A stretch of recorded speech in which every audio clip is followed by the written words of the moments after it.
Hello, मी doctor Priyanka Satav. तर आपण आज बघणार आहोत नॉर्मल अल्सर आणि कॅन्सर सदृश अल्सर यामध्ये काय फरक आहे. तर नॉर्मल अल्सर कसा असतो, तर हा लाल रंगाचा फोड येतो, तो वेदनादायक असतो. तसेच हा फोड 1 ते 2 आठवड्यामध्ये पूर्णपणे बरा होतो.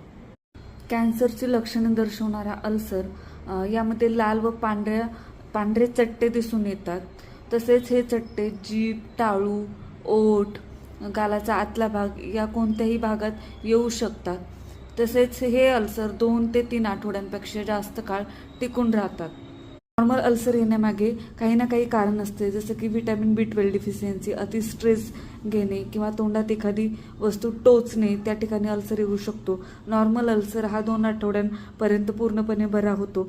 पण जर कॅन्सर सदृश अल्सर असेल तर त्यामध्ये तो अल्सर 3 आठवड्यांपेक्षा जास्त काळ टिकून राहतो, तो बरा होत नाही. किंवा कोणतीही तोंडातील जखम, चट्टे हे जर 3 आठवड्यांपेक्षा जास्त काळ जर राहिले तर ते कॅन्सर सदृश असतात. अशा वेळेस लवकरात लवकर डॉक्टरांचा सल्ला घ्यावा.